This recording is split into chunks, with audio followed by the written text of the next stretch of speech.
First, you have some time to look at questions 1 to 4.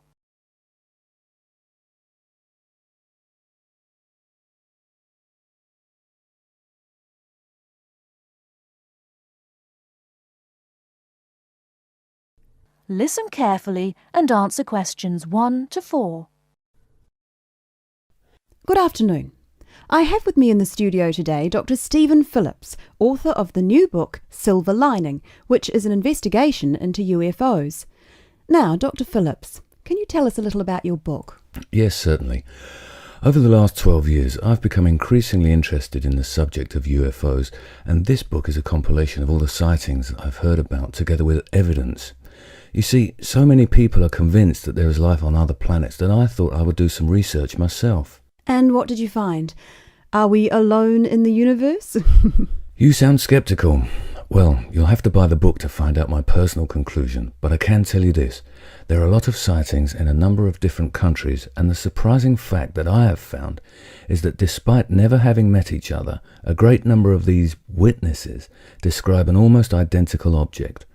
Now, I realize that television and the media has given us all a mental picture of a UFO, a silver ship with bright lights that moves at very high speed.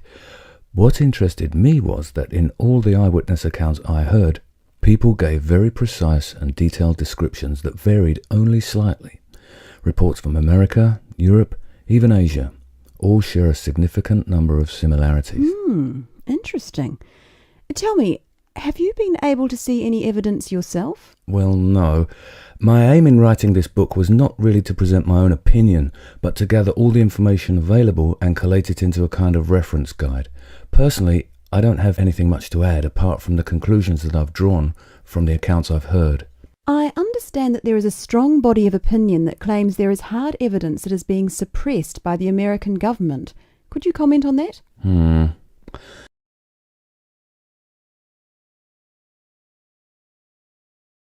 Before you hear the rest of the conversation, you have some time to look at questions 5 to 10.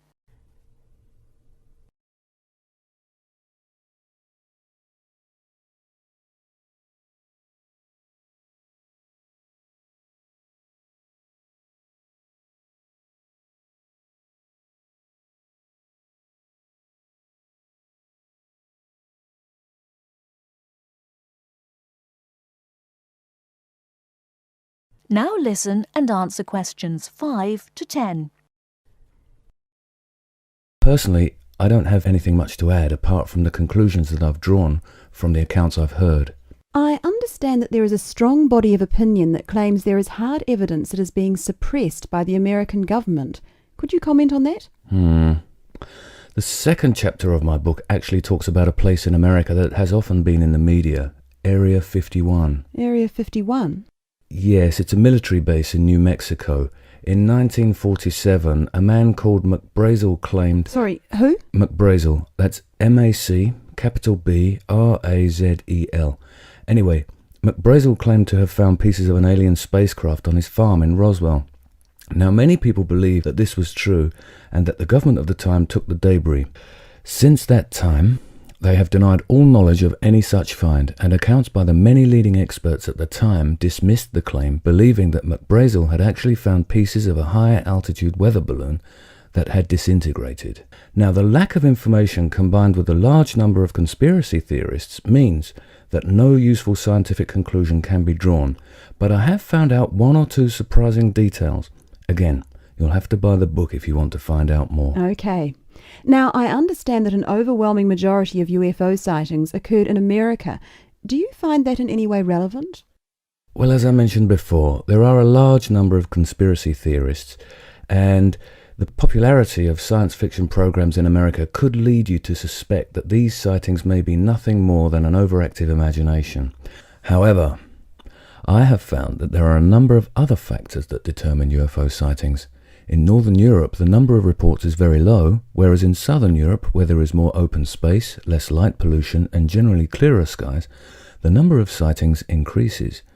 Now, when you consider the vast open areas of America, particularly around New Mexico, there is an argument that UFOs are simply easier to see in certain geographical and climatic situations. Well, I've never thought of that.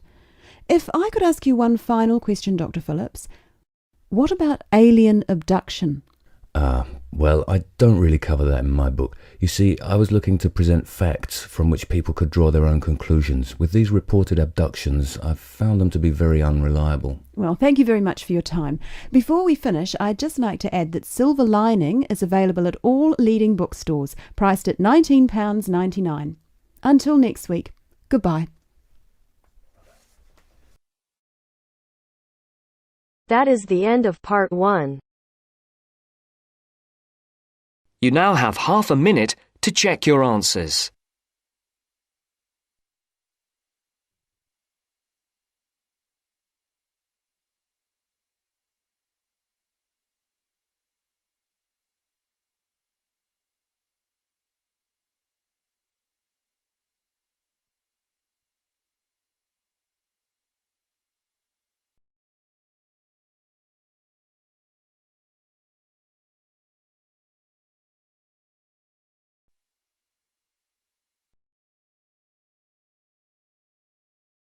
Now turns to part 2. Part 2. A conversation between Mrs. Lamb, a member of the staff in a large hospital, and Andrew, who is a student in the nursing school. Mrs. Lamb is explaining the rules about visiting hours in the hospital. First, look at questions 11 to 14.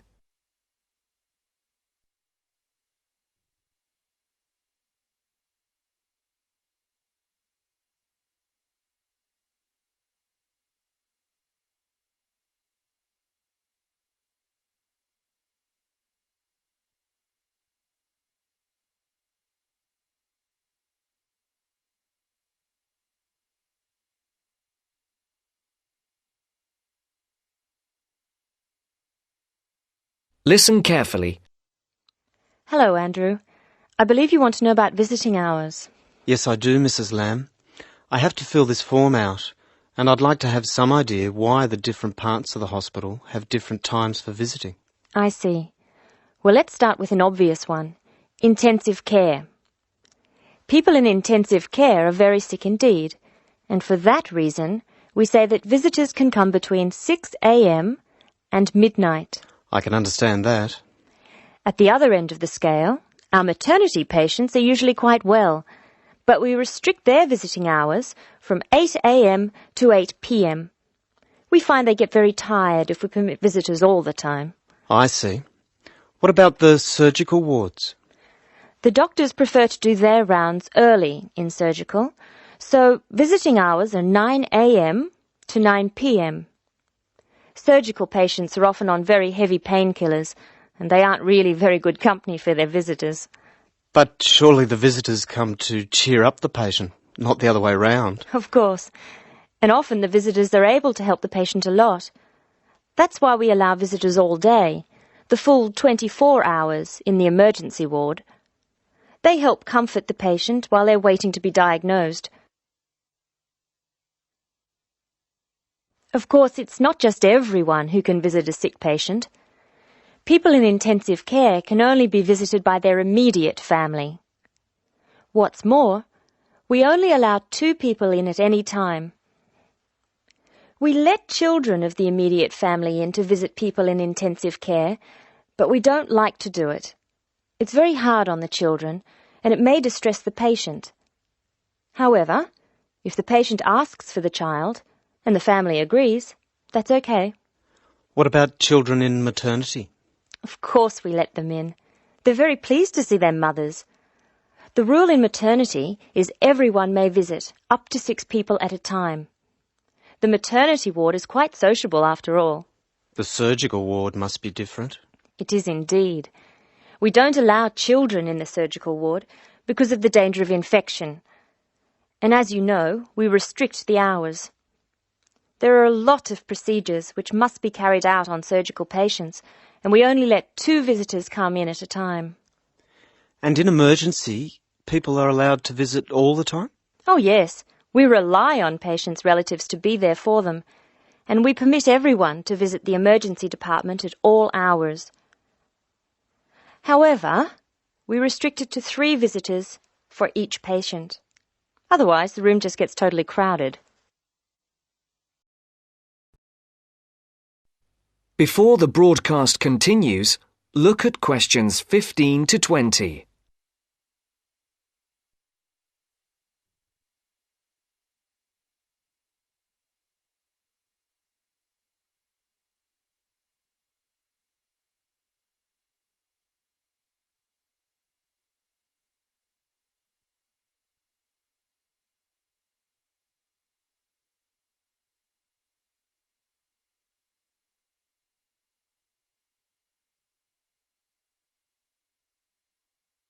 You will now listen to the second part of the talk.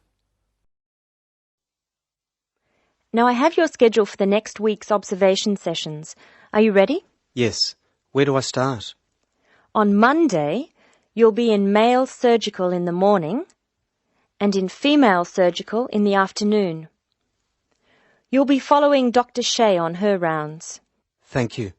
And on Tuesday? On Tuesday, you'll be with Dr. Thomas in the morning and Dr. Robertson in the afternoon. No, that can't be right. You're with Dr. Thomas in the afternoon and Dr. Robertson in the morning. Do I ever get to see Dr. Kim? Yes, you'll be with Dr. Kim on Thursday and Friday.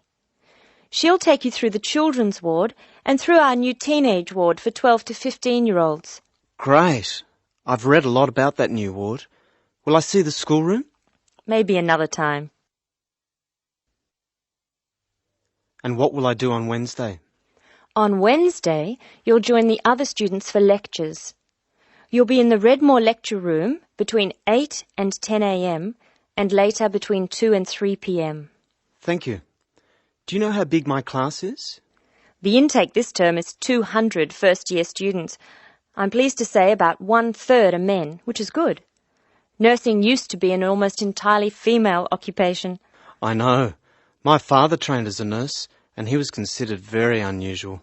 Is he still working as a nurse? Yes, he's working in a hospital in the country. I guess I just wanted to follow his example. That is the end of part 2. You now have half a minute to check your answers.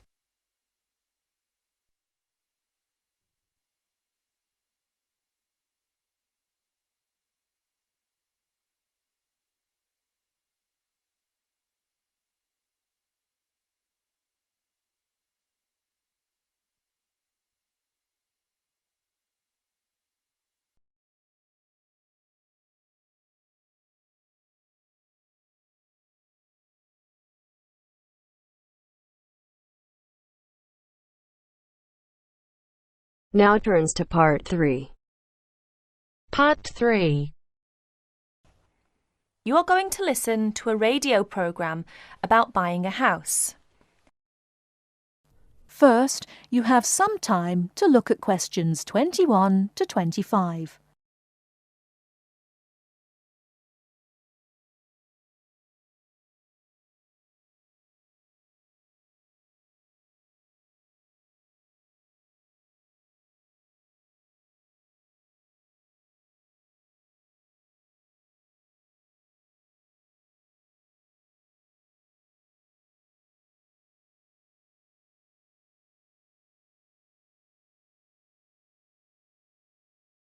Now listen carefully and answer questions 21 to 25.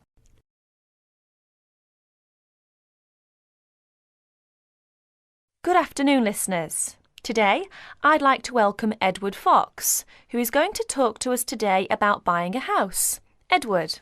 Thank you, Eunice. For most people, at least, buying a house is a major life event, and probably the single most expensive item you are ever likely to buy. It is also a place that you can make your home. Therefore, thinking carefully before you make a purchase is of the utmost importance. One of the most important things to consider before buying any property is the location, because remember, it is where you plan to spend a large part of your life, or indeed the rest of your life in some circumstances. Therefore, consider the type of life you enjoy leading. Are you a very sociable person who enjoys nightclubs and discos? If so, then you may wish to consider something close to the city, or indeed in a city where it is convenient for all types of nightlife. On the other hand, if, like me, you prefer a quieter life, then you may want to consider something away from the city. However, do remember that proximity to your place of work is also important. Indeed, we spend most of our life at work, and you don't want to have to spend 2 or more hours every day travelling to work now, do you? Therefore, transport is the utmost importance. City suburbs, however, are often conveniently located for commuting to work, all for shopping, without being in the heart of a busy city. You may, however, think that a house in the suburbs would be far too expensive. Yet houses located in cities can often exceed the price of suburban houses. So check out the prices. You may be surprised. Family is another important consideration. You may prefer a house that is away from a busy street or main road. And of course, remember that children have to attend school. Is there a good school in the area, or would your children have to travel a long distance to get to school? Therefore, if you have children, or you plan to have children, location is a very important factor. And of course, remember that a family influences the size of the property. Before you hear the rest of the talk, you have some time to look at questions 26 to 30.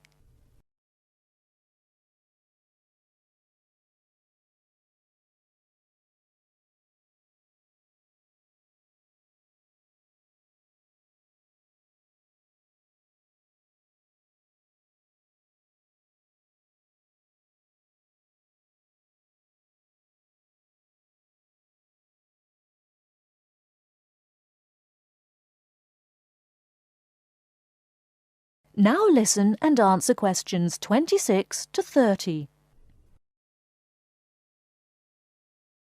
And of course, remember that a family influences the size of the property. There are, of course, various types of houses.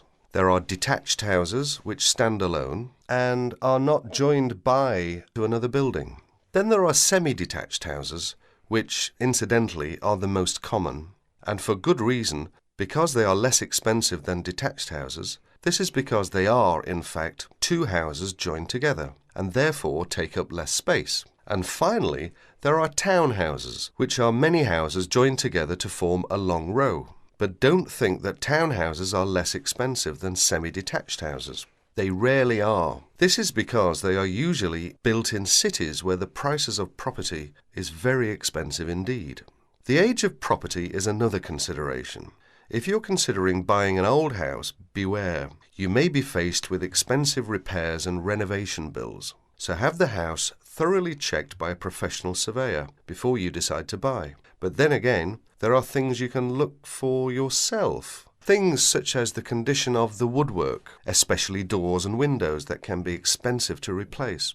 More importantly, make sure all the fixtures and fittings, things such as cupboards, sinks, taps, bathtubs, are all in good working order, because replacing kitchens and bathrooms can be a very costly business. And don't forget the garden. If the property has one, if you enjoy gardening, then fine. But if you don't enjoy gardening, then you may prefer a small garden as opposed to a big one. But even if you do enjoy gardening, it is important to remember that gardens take up a lot of your time. So keeping a garden in good order may be very difficult if you work long hours. One final thing is the general feel of the place. Does it have a good atmosphere? And most importantly of all, would you feel comfortable living there? Thank you, Edward. But I'm afraid that's all we have time for today. But I'll be back next Wednesday when my guest speaker will be talking about buying a computer. So until then, bye for now.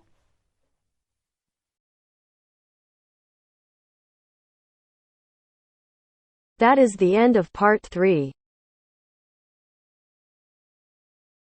You now have half a minute to check your answers.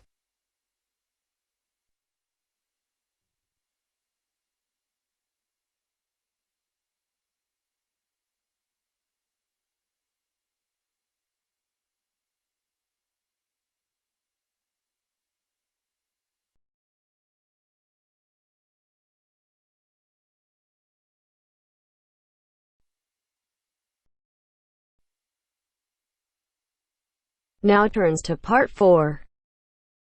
Part 4. We're going to hear a talk on wild rice. First, you have some time to look at questions 31 to 40.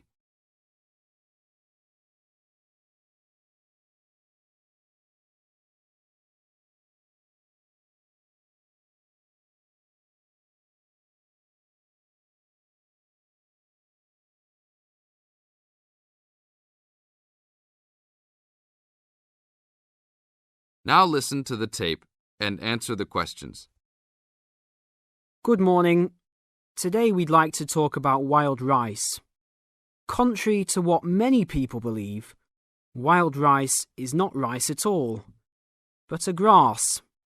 Much of it sold in the world today is not even wild, but rather cultivated varieties that do not occur naturally.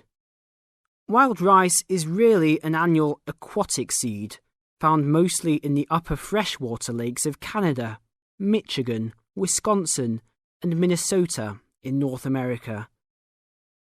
Indians gathered wild rice before any explorers set foot on the North American continent. Early explorers were greatly impressed with the strength and hardiness of the woodland Indians, and attributed their vitality to their ample servings of wild rice.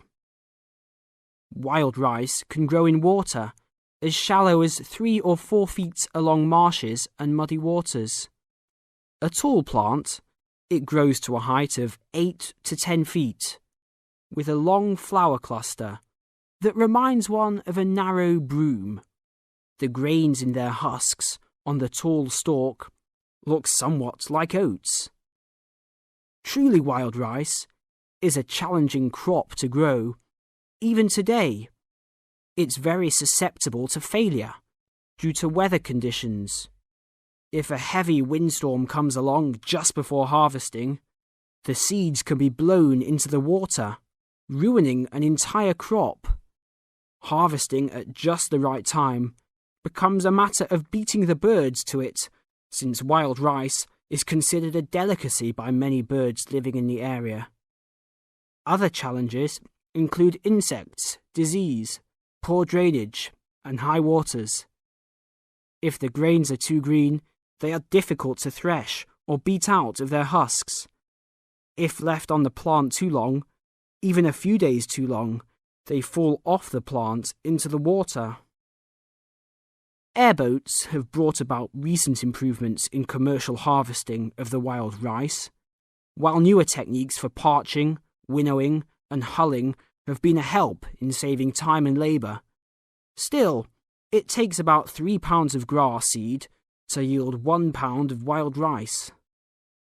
Buyers should be aware of 2 types of wild rice, gathered and commercial.